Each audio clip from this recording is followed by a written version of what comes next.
ಬಿಡ್ತು. ಆಮೇಲೆ ಯಾರು ಎಷ್ಟೆಷ್ಟು ಅದರ ಅಷ್ಟು ರಿಸರ್ವೇಷನ್ ಘೋಷಣೆ ಮಾಡುವಂಥ ಪ್ರಸಂಗ ಬರ್ತದೆ. ಈ ದಿಶೆಯಲ್ಲಿ ಕಾಂಗ್ರೆಸ್ ಒಂದು ಒಳ್ಳೆಯ ಹೆಜ್ಜೆನ ಇಟ್ಟದೆ. ಇವತ್ತು ಇನ್ನೊಮ್ಮೆ ಆಗಲಿ ಸಮೀಕ್ಷೆ, ಅವ್ರ ಪಾಪ ಸಮಾಧಾನ ಆಗಲಿ ಒಕ್ಕಲಿಗರಿಗೆ ಮತ್ತು ಈ ಒಂದು ನಮ್ಮ ಲಿಂಗಾಯತರಿಗೆ ಅಥವಾ ವೀರಶೈವ ಲಿಂಗಾಯತರಿಗೆ.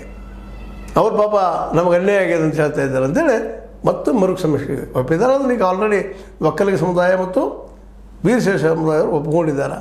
ಇನ್ನು ಮತ್ತು ಇವ್ರದ್ದು ಏನು ರೀತಿ ತಕರಾರ ಬಿ ಜೆ ಪಿಗಿರೋದು ಮತ್ತೆ ಖರ್ಚು ಮಾಡಿದ್ರೆ ಏನು ವ್ಯರ್ಥ ಲಾಭ ಈಗ ಗೊತ್ತಾಗಬೇಕಾದ ಒಟ್ಟಿನಲ್ಲಿ ಮನೆ ಕಟ್ಟೋದಕ್ಕೆ ಖರ್ಚಾಗ್ತದೆ. ಹೌದು ಖರ್ಚು ಆಗ್ತದೆ, ಹಂಗಾದ್ರೆ ಮನೆ ಕಟ್ಟೋದು ಬಿಡ್ಲಿಕ್ಕೆ ಆಗ್ತದನಾ?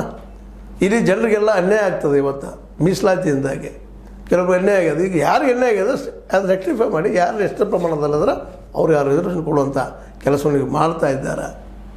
ಇದು ಕಾಲದ ಅನಿವಾರ್ಯ ಅನ್ನೋದು ತಿಳಿದ 85% ಇರ್ತಿರುವಂಥ SC ST OBC ಮತ್ತು ಮೈನಾರಿಟಿ ಈ ಜನರು, ಅದರಲ್ಲೂ ಮುಖ್ಯವಾಗಿ OBC ಅವರು ಇನ್ನೂ ಹೆಚ್ಚಿಗಿದ್ದಾರೆ. ನಾವು ಕೊಡೋದ್ರಿಗೆ 26-27% ಕೊಡ್ತಾ ಇದ್ದೀವಿ. ಇನ್ನೂ ಹೆಚ್ಚಿಗಿದ್ದಾರೆ OBC ಅವರು. ಅವ್ರು ಎಷ್ಟು ಅಂದರೆ ಅಷ್ಟು ಕೊಡುವಂಥದ್ದು. ಅದರಲ್ಲಿ ಅತಿ ಹಿಂದುಳಿದವ್ರಿಗೂ ಸಹ ಕೊಡಬೇಕಾಗಿದೆ. ಇವೆಲ್ಲರಿಗೂ ನ್ಯಾಯ ಸಿಗಿಸುವಾಗಿ ಇದು ಮೀಸಲಾತಿ ಸಮೀಕ್ಷೆ ಅದನ್ನ ಈಗಾಗಲೇ ಮಾಡಿದ್ದದ. ಅದರಲ್ಲಿ ಏನು ತಪ್ಪುಗಳಾಗಿದ್ದಾವೆ ತಿದ್ದುಕೊಂಡು ಅದನ್ನು ರೆಕ್ಟಿಫೈ ಮಾಡಿದ್ರೆ ಮುಗಿದು ಹೋಯಿತು ಅನ್ನೋದು ಕಾಂಗ್ರೆಸ್ನ ವಾದ. ಆದರೆ ಇದನ್ನು BJPಗೆ ಒಪ್ತಾ ಇಲ್ಲ. ಯಾಕೆ BJPಗಳು ಮೀಸಲಾತಿ ವಿರೋಧಿಗಳ ಅನ್ನುವಂಥ ಪ್ರಶ್ನೆಯನ್ನು ಕಾಂಗ್ರೆಸ್ಸಿಗರಿಗೆ ಹುಟ್ಟಾಕ್ತಾ ಇದ್ದಾರೆ. ಹೌದು, ಇದು ಮೀಸಲಾತಿ ವಿರೋಧಿ ಇದ್ದಾರೆ ಇವರು ಅಂತೇಳಿ ರಾಷ್ಟ್ರ ಮಟ್ಟದಲ್ಲಿ ಪ್ರಚಾರ ಮಾಡೋ ಸಾಧ್ಯಗಳು ಎಲ್ಲ ಇದ್ದಾವೆ ಅಂತೇಳಿ ಕಂಡು ಬರ್ತಾ ಇದೆ. BJP ವಿರೋಧಿ ಉತ್ತರ ಕೊಡ್ತಾರೆ ನೋಡೋಣ ಅಂತ ಹೇಳ್ತಾ, ಇದು ನಿಮ್ಗೆ ಲೈಕ್ ಆಗಿರ್ಬೋದು. ಲೈಕ್ ಮಾಡಿ, ಶೇರ್ ಮಾಡಿ, ಕಾಮೆಂಟ್ ಮಾಡಿ, ಜೊತೆಗೆ ಸಬ್ಸ್ಕ್ರೈಬ್ ಮಾಡಿರಿ.